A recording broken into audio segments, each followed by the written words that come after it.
আসসালামু আলাইকুম। কেমন আছেন আপনারা সবাই? আমি তো আলহামদুলিল্লাহ ভালোই আছি। তো আরেকটি নতুন ডেইলি ভ্লগ নিয়ে চলে আসলাম শান্তা ডেইলি ব্লগ থেকে। তো এটা সন্ধ্যার পরে এশারের নামাজ পড়ছিল জিসান, তখন থেকেই আমার ব্লগটা চালু করেছিলাম। আর এই তো নামাজ শেষ করে জিসান কম্পিউটারে কাজ করছে, গেমস খেলছে। আর আমি ইফতারির পরে ঘর গুছায়া নিয়েছিলাম। আর এটা হচ্ছে সেহরির সময় ছেলেকে খাওয়ায় দিতে হয়। ছেলে না হলে খেতে, খেতে অনেক দেরি হয়ে যায়। আজান দিয়ে দিবে এরকম অবস্থা হয়। তাই এজন্যই আমি তাকে সেহরির সময় খাওয়ায়া দিই।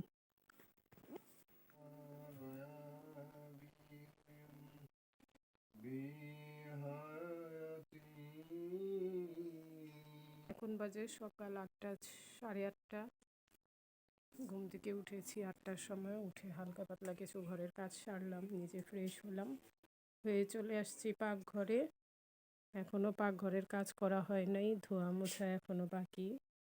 সেহরির সময় যে খাওয়া হয়েছে, এখন এগুলা পরিষ্কার করা হয়নি, এগুলা পরিষ্কার করব। তো এই তো প্রথমেই সকালে চুলাটা লেপে নিচ্ছিলাম। ২-১ দিন পর পর চুলাটা লেপে নেই, আর না হলে ভালো লাগে না, দেখতে খুব খারাপ দেখা যায়। কারণ লাকড়ির চুলা তো কালি দিয়ে আশেপাশে ভরে যায়। প্রতিদিন লেপা সম্ভব হয় না, ২-১ দিন পর পর লেপে নেই।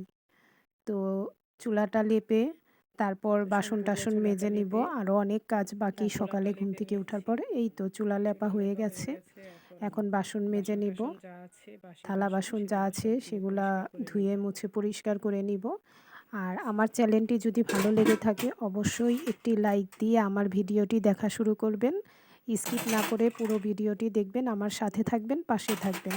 আর যদি ভালো লাগে তাহলে অবশ্যই সাবস্ক্রাইব করে দিবেন।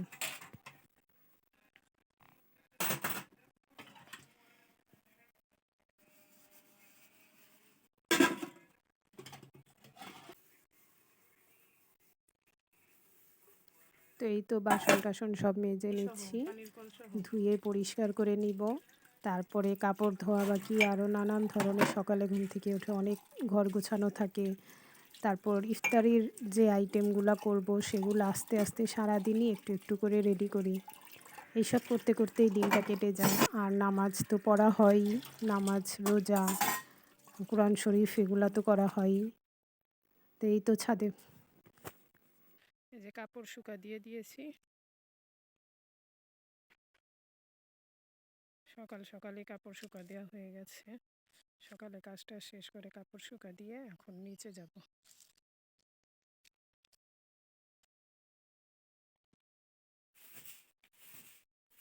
তো ছাদে কাপড় শুকা দিয়ে এসে বিছানাটা ঝেড়ে নিচ্ছিলাম। বিছানা ঝেড়ে ঘর ঝাড়ু দিয়ে নিব।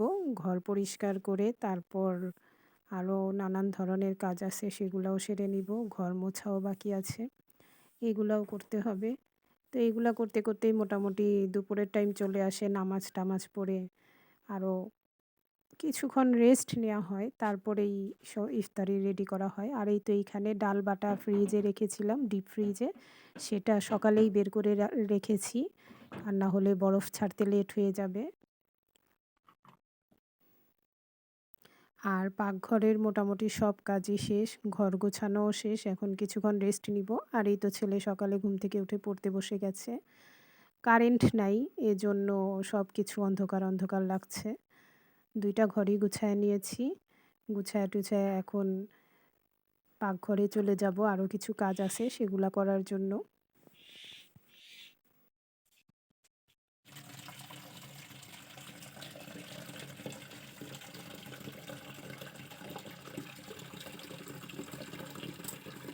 আর এইখানে ২ রকম ডাল একসাথে ভিজায় নিচ্ছিলাম। এই ডালটা ভিজায় রেখে ব্লেন্ড করে রাখি, তাহলে পেঁয়াজু করতে সুবিধা হয়। আটায় পিষে করি না, আমি ব্লেন্ড করেই পেঁয়াজু করি। একটু নরম হয় কিন্তু টেস্ট খুব ভালোই আসে। খারাপ লাগে না খেতে, খুব ভালো লাগে।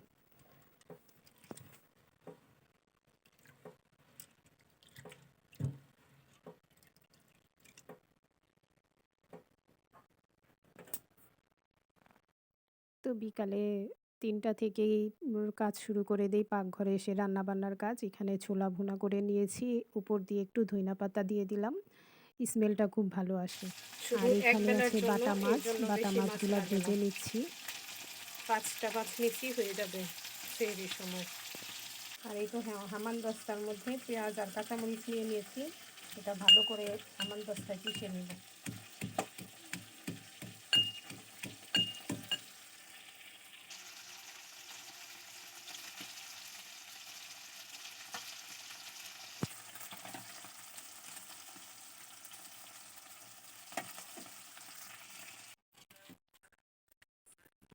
আর এখানে চালের গুঁড়ির মধ্যে ডিম, পেঁয়াজ, কাঁচামরিচ আর গুঁড়া মশলা দিয়ে গোলা বানিয়ে নিয়েছি, এটা দিয়ে চাপড়ি বানাবো।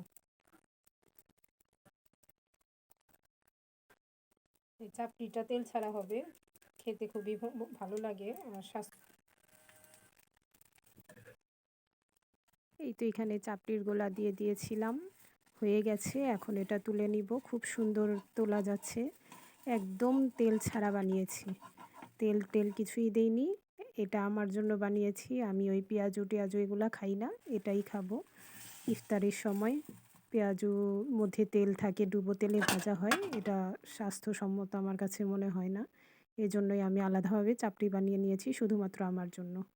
আর এই তো এখানে মাছ ভুনা করব, এজন্য পেঁয়াজ আর কাঁচামরিচ ভাজা করে নিচ্ছি, একটু আদা রসুন দিয়ে মশলা দিয়ে কষায় নিব।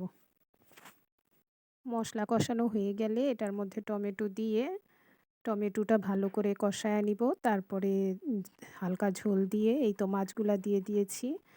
মাছগুলা ভালো করে ফুটে উঠলে ধইনাপাতা দিয়ে তারপরে নামায় নিব।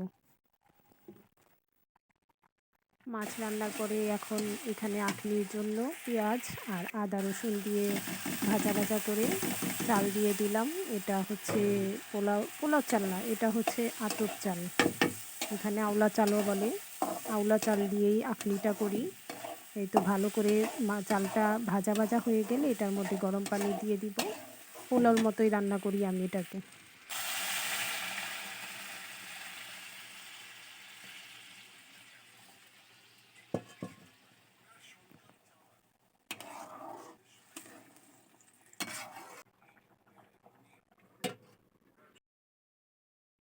তো এখানে ছাদ থেকে কাপড়গুলো আনা হয়েছে, এখন এই রান্নাবান্না শেষ করে ফেলেছি, এখন কাপড়গুলো গুছায় নিব। আর এই তো জিসান এখানে পড়াশোনা করছে, সেদিন এই পড়াশোনা শেষ করে রাতে আর পড়তে বসে না, রোজা ভাঙার পর আর পড়তে ইচ্ছা করে না তার, সেই জন্য। তো আমি কাপড়গুলো গুছায় নিই। আর এইগুলো হচ্ছে শীতের কাপড়ও ধোয়া হয়ে গেছে, এখন উঠায় রাখবো এগুলোও। আর এগুলো তো সবসময় পরার জন্য প্যান্ট। তো কাপড় গুছানো হয়ে গেছে, এখন জায়গা মতো সব রেখে দেব আছে। আর এখানে ইফতারের সব আইটেম রাখা হয়ে গেছে, এখানে আছে নুডলস, পাস্তা, এখানে আছে আখনি, খেজুর, ছোলা বুট, এখানে আছে 2 রকম ফল, আপেল আর আনারস, এটা পেঁপে, এখানে আছে কাঁচা পেঁপে, শসা আর টমেটো। আর এখানে আছে চাপটি, আলু চপ, পেঁয়াজু আর ডিম, ছোলা বুট, আর এটা সেমাই। আর শরবত আছে, এখনও শরবত এখানে আনা হয় নাই, লেবুর শরবত আর ট্যাং। আর এই যে এইখানে আছে ট্যাং আর ইসুপগুল, তোকমাদানা আর লেবু দিয়ে, এইটা হচ্ছে লেবুর শরবত। আর আমি খাবো চিয়া সিড, চিনি ছাড়া, মধু ছাড়া, চিয়া সিডের মধ্যে লেবু দিয়ে হালকা গরম পানি দিয়ে ইফতারির সময় আমি এটা খাই। আগে তো সকালে খেতাম, কিন্তু এখন তো আর সকালে খাওয়া হয় না, এজন্য ইফতারির সময় শরবতের বদলে আমি এটা খাই, চিনিওয়ালা শরবত আমি খাই না। আর ইফতারির পরে অবশ্যই আমার চা লাগে, চা ছাড়া আমার সারা দিনটা খুবই খারাপ যায়, এজন্য চা দিয়েই আজকের ব্লগটা এখানেই শেষ করছি। সবাই ভালো থাকবেন, আল্লাহ হাফিজ।